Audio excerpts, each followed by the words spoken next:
Salut à tous, bienvenue sur Parlons Eurovision. Aujourd'hui, on va parler du Melodifestivalen, la sélection nationale suédoise pour le concours Eurovision de la chanson 2018. La finale, c'est ce samedi. Et autant dire que chaque année, le Melodifestivalen, c'est vraiment la sélection nationale que tout le monde attend dans le monde de l'Eurovision. Et cette année, elle a été quand même assez décevante, malheureusement.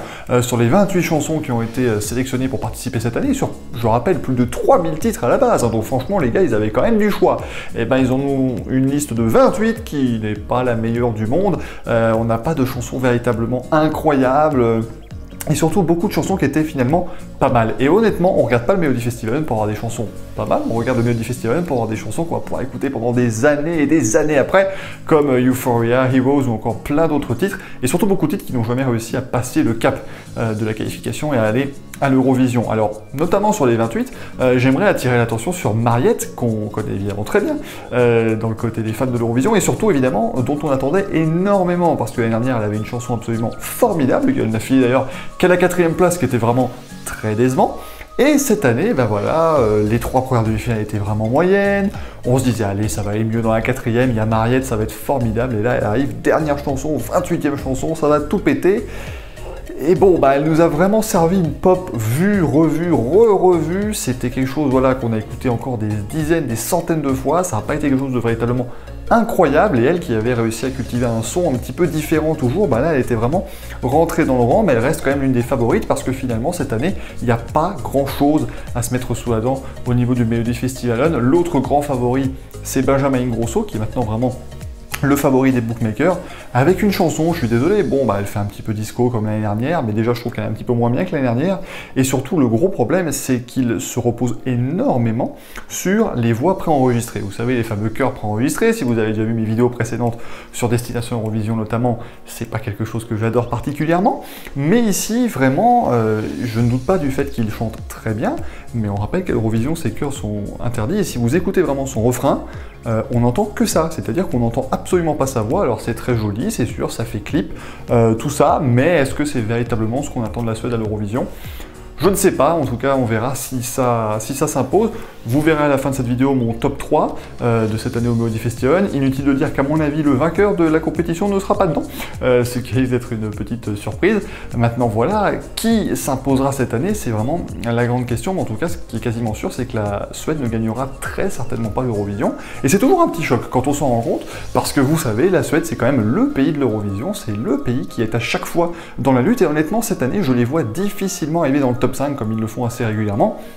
Ils ont encore terminé 5e l'an dernier avec I Can Go On, qui était déjà quelque chose de très formaté, de très suédois, de très pop. Mais cette année, je trouve qu'on a beaucoup de chansons à l'Eurovision qui sont assez formatées et qui sont très bien produites. Et donc c'est évidemment quelque chose qui va desservir la Suède, puisque la Suède c'est leur credo depuis des années maintenant, avoir des chansons super précises, millimétrées, bien produites. Et là, bon bah, c'est pas les seuls cette année. Donc on verra bien ce que ça va donner.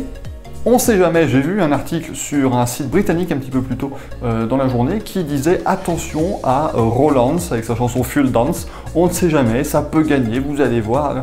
Bon, je n'ai rien contre ce journal en particulier, mais honnêtement, pour que ça gagne le Melodifestivalen, et ensuite ils ont même dit que ça pourrait gagner l'Eurovision. On rappelle donc Fuel Dance, c'est une chanson un petit peu parodique comme ça, du glam rock, mais à la base, le gars qui chante ça, Rollins, c'est un humoriste. J'ai pas de doute quant au fait que ça va certainement faire top 5 au public, voire top 3, ça m'étonnerait pas, la Sound de 2015 et tout ce genre de choses, mais franchement pour gagner, je pense quand même que le jury européen ne va pas vraiment être à fond dedans. Moi personnellement, je dirais toujours de faire attention à Martin Almgren, avec sa chanson Bitter Lullaby, c'est le genre de choses, je vois bien le jury voter pour ça, le public un tout petit peu moins.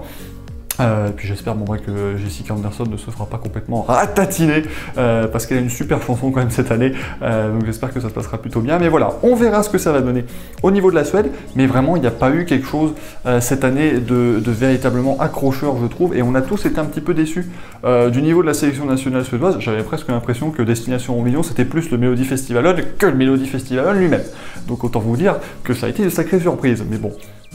J'ai pas de doute quant au fait que la Suède fera quand même un assez bon résultat à l'Eurovision parce qu'ils ont quand même des choses qui risquent d'être assez compétitives, mais voilà, il n'y a pas de risque de ne pas voir la Suède en finale, je pense, parce que les gens commencent déjà à se dire que ça va arriver. Je pense quand même que ça passera. Maintenant, c'est sûr que je les vois pas forcément truster le haut du classement, ce qui va aussi faire un petit changement, ce qui n'est pas toujours quelque chose qui n'est pas le bienvenu. dans l'Eurovision. En tout cas, voilà, j'espère que vous avez aimé ce petit avis. C'était juste histoire de reprendre aussi les vidéos parce que je sais que ça fait un petit peu longtemps qu'on ne s'est pas vu. Je vous donner un petit avis sur le Melody Festival. N'hésitez pas évidemment à vous abonner pour voir toutes les autres vidéos, à liker cette vidéo si vous l'avez aimée, et même si vous ne l'avez pas aimée, on sait jamais, c'est toujours plaisant. N'hésitez pas à la commenter surtout, donnez-moi également votre top aussi de ce Melody Festival 2018, et puis de la partager le plus possible, bien sûr, c'est toujours comme ça qu'on fait les meilleures choses en les partageant. Allez, passez une très bonne journée, très bonne soirée, ça dépend évidemment de quand vous regardez cette vidéo, et à la prochaine, ciao.